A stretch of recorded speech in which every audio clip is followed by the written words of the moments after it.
नमस्कार, आप सभी का गोल्डन जगत 21 में। तो फ्रेंड्स, आज से हम लोग एकदम ज़ीरो से शुरू कर रहे हैं बिहार एसआई के लिए और अगले 60 दिन में हम लोग इसे पूरा कर लेंगे, ठीक है? जितना बताया जाएगा बस आप उतना करते जाइए और हम लोग का लक्ष्य कितना होना चाहिए? 85 प्लस का। 85 प्लस क्वेश्चन जो कि आपके पेपर में जो है 100 क्वेश्चन आता है, आप सबको पता होना चाहिए और 100 में हम लोग का जो लक्ष्य है ये 85 प्लस का, ठीक है? एक-एक करके हम लोग चर्चा करेंगे। क्लास का टाइमिंग तो आपको मैं बता ही दिया हूँ पहले, आपको 7 पीएम से जो है क्लास मिलना शुरू हो जाएगा और ये 10 पीएम तक चलेगा, है ना? 10 बजे तक चलेगा, शाम के 10 बजे तक। और ये क्लासेज आपको पता है ये रिकॉर्डेड फॉर्म में मिलता है, तो मान लीजिए इस टाइम में आप फ्री नहीं होते हैं, तो वीडियो के आप बाद में जो है वीडियो को बाद में देख सकते हैं। तो ये घबराने की ज़रूरत नहीं, सारे सेक्शन का आपको यहाँ पे प्लेलिस्ट बना दिया जाएगा आप लोगों के लिए, ठीक है? चलिए, पहले यहाँ पे हम लोग समझ लेते हैं कि आपका सिलेबस क्या है। चूँकि कोई भी एग्ज़ाम के लिए तैयारी करते हैं, तो आपको सिलेबस पता होना चाहिए और उसका टॉपिक बहुत इम्पोर्टेंट होता है, जो कि पढ़ने के लिए बहुत कुछ होता है, सब कुछ नहीं पढ़ना होता है। जो आपकी एग्ज़ाम की डिमांड है, उसको फ़ॉलो करिए। जितना बताया जाएगा, जितना पढ़ाया जाएगा, सिर्फ़ आप उतना ही पढ़िए, सफिशिएंट है एग्ज़ाम के लिए। 1275 में भी लोग सिलेक्शन लिए हैं, आगे भी लेंगे और आपने देखा बिहार पुलिस में अच्छे खासे लोगों का यहाँ पे सिलेक्शन हुआ है, कहने का मतलब प्री एग्ज़ाम को क्लियर किया है। तो रिजल्ट उसी का होता है जो पढ़ते हैं। आप टॉपिक को करिए पूरा और सारे सेक्शन को आपको कंप्लीट करना होगा, है ना? तो पहले यहाँ पे समझ लेते हैं कि हम लोग यहाँ पे जो पढ़ने वाले हैं कौन-कौन से सेक्शन को, क्योंकि आपकी जो एग्ज़ाम की डिमांड है वो आपको पता होना चाहिए, ठीक है? तो एक-एक करके चर्चा करेंगे। पर डे आपको कितना क्लास मिलेगा, सब कुछ मैं आपको यहीं पे बताने वाला हूँ, ध्यान से देख लीजिएगा। मैं इसे इरेज़ कर लेता हूँ और एकदम आराम से पढ़िए और अगले 60 दिन में हम लोग इसे पूरा कर लेंगे। रिवीजन ज़रूरी है, कैसे रिवीजन करना है सब कुछ मैं बताते जाऊँगा। देखिए फ्रेंड्स, आप सबको पता है ये जो बैच है बिहार स्पेशल जो है ये बिहार दरोगा के लिए डेडिकेटेड है 2024। और इसमें सीटों की संख्या आप तो सबको पता है लगभग 1800 के आसपास में सीट है। इतने सीटों पे आप देखेंगे तो रोस्टर क्लियर हो चुका है। इसमें हो सकता है कि 1-200 सीट और बढ़ जाए तो 2000 आंकड़ा चला जाए, है ना? लेकिन आपका जो फोकस होना चाहिए पूरे तरीके से पढ़ाई पे, इधर-उधर की बात से दूर रहिए। देखिए आपके पेपर की मैं बात करूँ तो आपके पीटी एग्जाम है, क्योंकि आपको 2 फेज से गुजरना होता है, एक पीटी हो गया और एक मेंस हो गया। और तीसरा स्टेप भी होता है, क्योंकि आपके जो एग्जाम होते हैं ना ये पीटी और मेंस दोनों का होता है। और एक होता है सबसे लास्ट स्टेज, वो फिजिकल होता है जो कि क्वालिफाइंग है। पीईटी होता है फिजिकल एफिशिएंसी टेस्ट, ये क्वालिफाइंग है, ठीक है? इसके बारे में हम लोग बाद में चर्चा करेंगे। हम लोग का टारगेट यहाँ पे होना चाहिए और यहाँ पे लक्ष्य क्या है भाई, चाहे पीटी हो चाहे मेंस हो, 85 प्लस का। और ये 85 प्लस मैं जितना पढ़ा दूंगा बताऊंगा वहीं से आएगा, उसके बाहर नहीं आता है, ठीक है? चलिए, तो ये जो पीटी और मेंस का देख रहे हैं तो दोनों में अंतर क्या है? पीटी मेंस में अंतर कुछ नहीं है। मेंस में आपका 2 पेपर हो जाता है, एक जीएस पेपर एक हिंदी। तो हिंदी क्वालिफाइंग है और जो जीएस पेपर होता है फाइनल मेरिट लिस्ट आपके मेंस पे बनता है, ठीक है? लेकिन टारगेट मैं वही कह रहा हूँ, 100 में 85 प्लस क्वेश्चन सही करना है। एक बात यहाँ पे मैं क्लियर कर दूँ, आपकी जो पीटी एग्जाम होता है प्रीलिम्स एग्जाम, पीटी एग्जाम जो है ये टफ होता है मेंस से। मेंस आसान होता है, तो आप सीधे तौर पे कह सकते हैं कि पीटी में अच्छे लेवल पे क्वेश्चन होते हैं, इससे आसान क्वेश्चन होता है मेंस में, ठीक है? तो ये भी ध्यान रखिएगा। पीटी और मेंस में थोड़ा सा अंतर मैं बता देता हूँ, अभी मैं बता दूंगा, आप लोग निश्चिंत रहिए। पहले हम लोग यहाँ पे सिलेबस को डिस्कस कर लेते हैं, ठीक है? ये पीटी और मेंस दोनों का सिलेबस होगा। हाँ, कुछ चीजें यहाँ पे मेंस में क्या होता है, जैसे करंट अफेयर्स है तो वो नहीं रहता है, वहाँ पे मैथ रीजनिंग का जो है लगभग क्वेश्चन 20 के आसपास में रह जाता है। तो यहाँ पे आपको चर्चा करना है, क्योंकि आपको पीटी में भी यहाँ पे मैथ्स पढ़ना है, रीजनिंग पढ़ना है और मेंस में भी तो पढ़ना है। तो यही इसलिए मैं यहाँ पे दोनों मेंशन कर दिया हूँ, ठीक है? दोनों अलग नहीं होता है, लोग गुमराह करते हैं। एक बार अच्छे से तैयारी करिए। देखो, पीटी में जो सेक्शन पढ़ना होता है, यहाँ पे देखिए कौन कौन से सब्जेक्ट आपको पढ़ने हैं और मैं आपको पढ़ाऊंगा भी, ये जरूरी है जानना, ठीक है? कैसे कैसे हम लोग पढ़ेंगे ये भी मैं आपको बताऊंगा। तो यहाँ पे आपको क्या करना है, कैटेगराइज कर लेना है। यहाँ पे एक आर्ट्स वाला सेक्शन लिखना है ना? आर्ट्स वाला सब्जेक्ट, और यहाँ पे 3 कैटेगरी में इसे मैं बांटूंगा, एक साइंस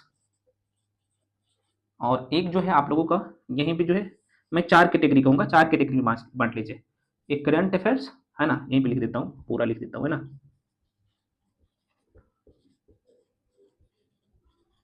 प्लस यहीं पे बिहार स्पेशल, बिहार।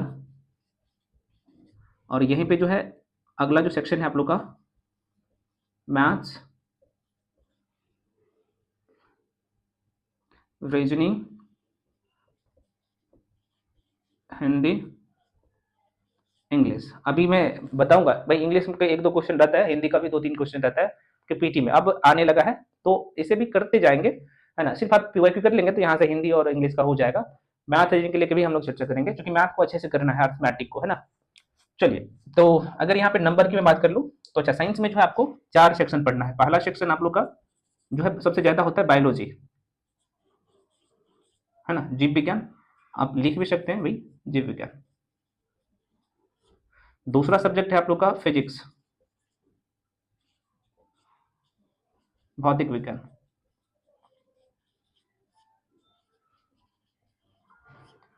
तीसरा सब्जेक्ट है आप लोग का केमिस्ट्री, है ना। पूरा सिलेबस आपको मिल जाएगा, आपके जो बैच है उसमें शेयर कर दिया जाएगा, घबराने की जरूरत नहीं है। यहाँ पे रसायन विज्ञान लिख लीजिए, क्योंकि हम लोग फास्ट में चीज़ों को पूरा करेंगे, करना पड़ेगा, है ना। और एक सेक्शन और है यहाँ पे, इन्वायरमेंट लिख सकते हैं। तो इन्वायरमेंट से ज़्यादा क्वेश्चन नहीं रहता है ना, तो आप इसे छोड़ सकते हैं। ये कुछ बेसिक बातें ही आपको यहीं से कवर करना है, ये तीनों को लिखेंगे तो आपको बहुत ज़्यादा कंफ्यूजन हो जाएगा। साइंस एंड टेक से भी करंट अफेयर से 1-2 क्वेश्चन आता है, तो मैं आपको सब करवा दूंगा, घबराने की जरूरत नहीं है। लेकिन मेन जो है ये, अब यहाँ से क्वेश्चन की मैं बात करूँ, क्वेश्चन की दायरा की, तो तीनों मिला के लगभग जो है यहाँ पे 21 से 23 के आसपास में क्वेश्चन रहता है, ठीक है। तो बहुत इंपॉर्टेंट है, चाहे पीटी हो चाहे मेंस हो, ये वाला सेक्शन। अगला सेक्शन आप यहाँ पे देख पाएंगे, तो ये जो आर्ट्स वाला सेक्शन है, ये बहुत ही महत्वपूर्ण है। अभी आपको पता लगेगा कि कितना महत्वपूर्ण है ये। तो सबसे पहले हम लोग हिस्ट्री को रखेंगे, है ना। यहाँ पे स्पेस का थोड़ा सा कमी है, तो यहाँ पे लिख देते ऊपर पे इतिहास। हिस्ट्री में 3 सेक्शन यहाँ पे होता है, ठीक है, यहाँ पे जरा सा देख लीजिएगा। एक 3 नहीं 4 सेक्शन में बताऊंगा, ठीक है। एक तो एंशियंट, नहीं दिख रहा है क्या, चलो यहाँ से लिख देता हूँ। एंशियंट, चलो हिंदी में ही लिख देता हूँ। प्राचीन, मध्यकालीन, आधुनिक और विश्व का इतिहास, ठीक है। दोबारा सुनिए, इतिहास में आपको ये चारों खंड को पढ़ना है, प्राचीन भारत, मध्यकालीन भारत, आधुनिक भारत और विश्व का इतिहास, ठीक है। दिख रहा है ना आपको, एक बार मैं देख लेता हूँ, बिल्कुल दिख रहा है। नहीं दिख रहा है तो मैं बता रहा हूँ ना, आप इतना तो ध्यान रख। आप चाहे तो कॉपी पे ये नोट डाउन कर लीजिए। देखो भाई, यहाँ पे पता है लोगों का प्री नहीं होने का कारण मैं बता रहा हूँ, ठीक है, क्योंकि मैं ऑलरेडी इस एग्जाम को पहले बता चुका हूँ, जितने बार दिया हूँ अच्छे मार्क्स से मैंने पास किया हूँ। तो यहाँ पे पता है गलती लोग क्या करते हैं, सारे सेक्शन को यहाँ पे ये पूरा नहीं करते हैं, है ना। क्योंकि यहाँ पे जैसे मान लीजिए हिस्ट्री पढ़ने जाएंगे तो मॉडर्न हिस्ट्री को अच्छा कर लेगा, बाकी सेक्शन को छोड़ देगा। तो ये गलती आपको नहीं करना है। मैं जितना पढ़ाऊंगा, जो बताऊंगा, बस उतना करते जाइए और सारे सेक्शन पे कमांड करिए, तभी रिजल्ट होगा। ऐसा नहीं कि 2 सेक्शन पढ़ रहे हैं बाकी छोड़ रहे हैं, तो रिजल्ट नहीं होता है इसमें, है ना। और पहले आपको थ्योरी कंप्लीट करना है, ये चीजें आपको मैं पहले भी बताया हूँ, ठीक है। थोड़ा सा देखिएगा क्वेश्चन का आंकड़ा, ज्यादा जो क्वेश्चन जो रहता है इतिहास में, तो हालांकि इतिहास में टोटल जो क्वेश्चन रहता है वो रहता है लगभग 14 से 15 के आसपास में, लेकिन मैक्सिमम क्वेश्चन यहाँ से आता है। लगभग 6-7 क्वेश्चन आधुनिक भारत के इतिहास से रहता है ना, 3-4 क्वेश्चन यहाँ से, 3-4 क्वेश्चन यहाँ से, 2-3 क्वेश्न यहाँ से, है ना। तो देख सकते हैं भाई, सबका योगदान बहुत बड़ा है, ठीक है। तो ये तो आपको पता लग गया। दूसरा जो सब्जेक्ट है यहाँ पे, मैं यहाँ पे रखूंगा दूसरे नंबर पे ज्योग्राफी। अच्छा चलो, भूगोल लिख देता हूँ, ठीक है। भूगोल, भूगोल में आप सबको पता है यहाँ पे जो है, एक तो विश्व का भूगोल पढ़ना होता है और एक जो है भारत का भूगोल पढ़ना होता है ना। तो ज्यादा जो क्वेश्चन, क्योंकि अच्छा भूगोल से जो प्रश्न पूछे जाते हैं, यहाँ पे भूगोल की मैं बात कर लूँ तो यहाँ से टोटल क्वेश्चन रहता है लगभग 13 से 14 क्वेश्चन, लेकिन मैक्सिमम क्वेश्चन 8 से 9 क्वेश्चन यहीं से रहता है, 4 से 5 क्वेश्चन विश्व का भूगोल से रहता है ना। तो भारत के भूगोल पे पहले बहुत अच्छे से पकड़ बनाना है, ठीक है। तीसरा सेक्शन है आप लोग का यहाँ पे इंडियन पॉलिटी, या फिर भारतीय राज्य व्यवस्था। पॉलिटी ही लिख देता हूँ यार, है ना, चूंकि स्पेस का कमी है, पॉलिटी।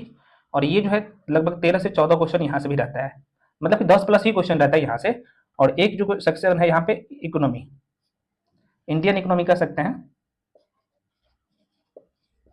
इंडियन इकोनॉमी, भारतीय अर्थव्यवस्था। और यहाँ से इस बार, हालांकि पहले क्वेश्चन 6-7 क्वेश्चन आता था, लेकिन इस बार जो है 1275 में आप देखेंगे, चाहे एक्साइज का हो चाहे बाकी एग्जाम का हो 2024 में और 23 में, तो इसका दायरा ज्यादा है, लगभग 10 पार कर गया, 12-13 क्वेश्चन यहाँ से आ रहा है। तो बहुत अच्छे से इसे पूरा कंप्लीट करना है, मैं करवाऊंगा आप लोगों को एकदम जीरो से। अब यहाँ पे पता है एक लोग गलती करते हैं, और जाहिर सी बात है वो चीज आपको करना पड़ेगा, अभी से मजबूत करना पड़ेगा स्टैटिक जीके के लेके। तो एक तो स्टैटिक जीके का जो स्पेशल टॉपिक होता है मैं आप लोगों को दे दूंगा और मैं पढ़ाऊंगा, उसका कंप्लीट आपको पीडीएफ भी मिलेगा, क्लास भी मिलेगी आपको।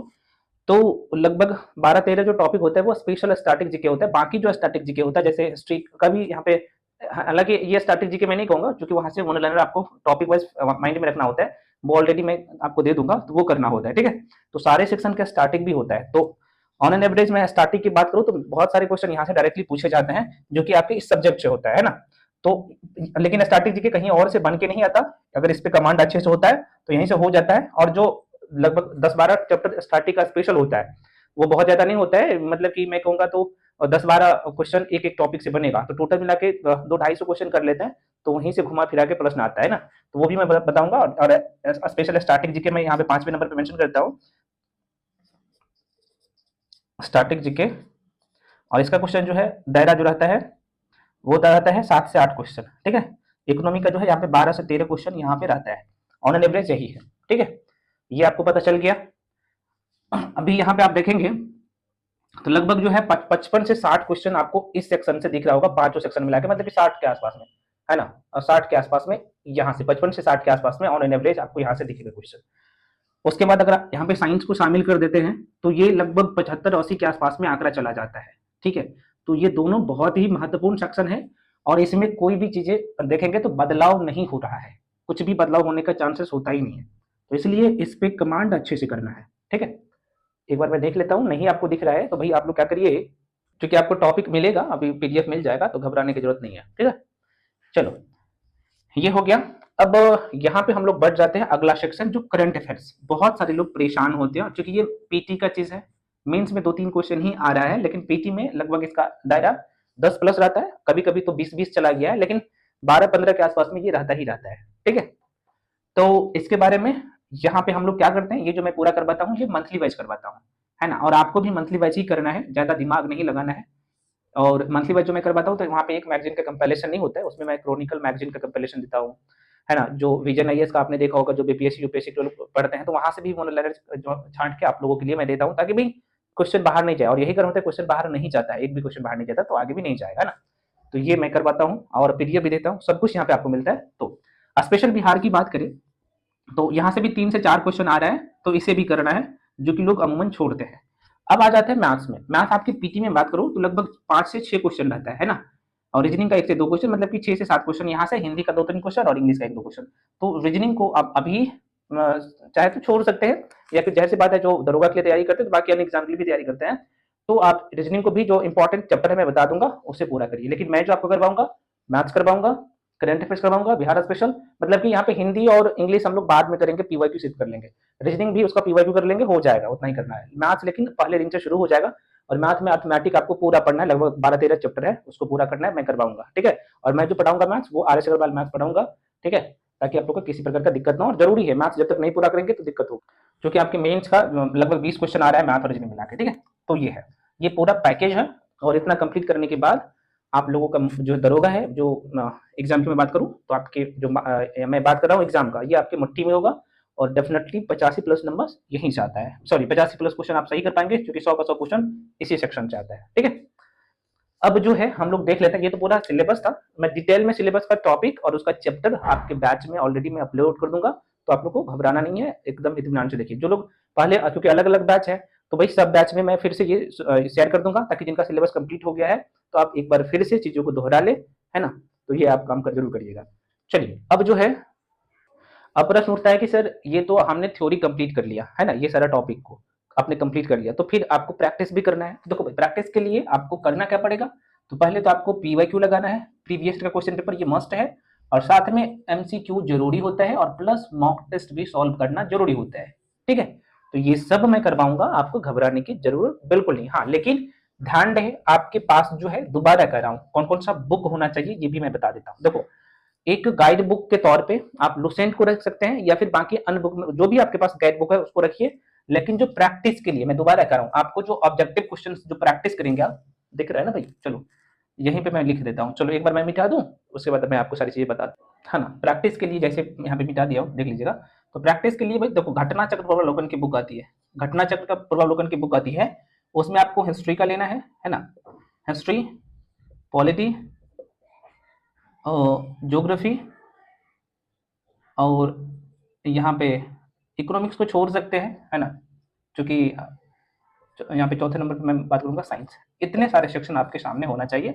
इकोनॉमिक्स के लिए मैं करवा दूंगा, और चाहे तो अगर पुराने वाला है, देखिए इसमें से आपका मान लीजिए 2021 का है, कोई दिक्कत, क्योंकि बहुत सारे लोगों के पास घटना चक्र अवलोकन की जो बुक है वो पुराना वाला है, 2018-19 का भी है, तो कोई बात नहीं, चलेगा, है ना, क्योंकि आप वहां से क्वेश्चन को प्रैक्टिस कर रहे हैं। तो चलेगा। 2022-23 का है या 24 का है तो और अच्छी बात है, लेकिन पुराना भी है तो चलेगा, है ना।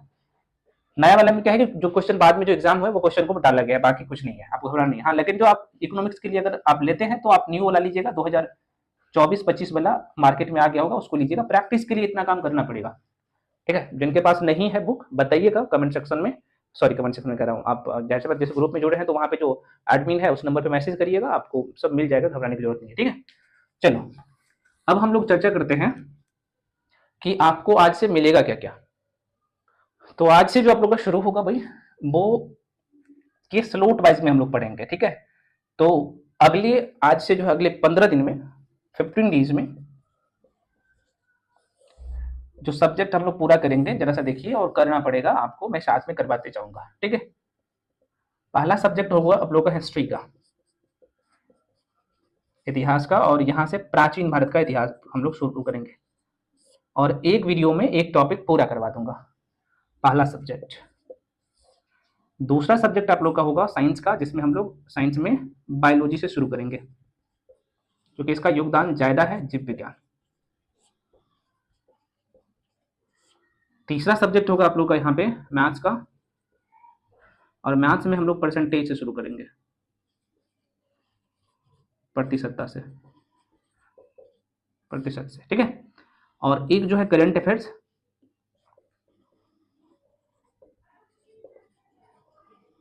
करंट अफेयर्स ये आप लोगों को जो है शुरू करना है, क्योंकि करंट अफेयर्स आपको 12 महीने का करना है, आपके एग्जाम से 12 महीने का, तो हम लोग जनवरी से शुरू करेंगे, ठीक है। जनवरी 2024 से करंट अफेयर्स शुरू करेंगे, ठीक है, जो कि मंथली वाइज मिलेगा। तो जाहिर सी बात है, ये तो आप प्रैक्टिस करेंगे, क्योंकि एक वीडियो आप एक महीना का देखेंगे, लगभग 40-45 मिनट पूरा हो जाता है, तो मल्टीपल रिविजन करेंगे, लेकिन ये आपको डेली करना है, ठीक है। तो यहाँ से एक क्लास मिलेगा, एक क्लास यहाँ से, और एक क्लास यहाँ से अगले 15 दिन तक, और अगले 15 दिन में हम लोग यहाँ पे ये तीनों सब्जेक्ट और साथ में करंट अफेयर्स देख ही रहे, तो 4 मैं कह सकता हूँ, तो पूरा कर लेंगे और प्रैक्टिस भी करते जाएंगे। अगले स्लॉट में मैं बताऊंगा आपको क्या क्या करना है, ठीक है। तो अगर आप यहाँ पे मार्क्स में बात करो तो हिस्ट्री का लगभग जो है 15 मार्क्स यहाँ से, सॉरी 15 नहीं कहूँगा, हाँ 15 नंबर का हिस्ट्री रहता है ना 15 मार्क्स का, तो 6-7 क्वेश्चन तो यहाँ से आता है, 5-6 क्वेश्चन, और बायोलॉजी का 8-9 क्वेश्चन, और मैथ्स तो जाहिर सी बात आप सबको पता है, मैं पीटी में बता चुका हूँ कि 5-6 क्वेश्चन रहता है, और करंट अफेयर्स का 12-15 डेटा रहता है। तो इस तरीके से आपको चीजों को तैयार करना है, मैं आपको करवाते जाऊंगा, तो घबराना बिल्कुल नहीं है, ठीक है। बाकी जो कौन कौन से चैप्टर पढ़ना है वो सारी चीजें मैं आपको ऑलरेडी पीडीएफ दूंगा, तो वहां पे बता दूंगा, और क्लास वाइज हम लोग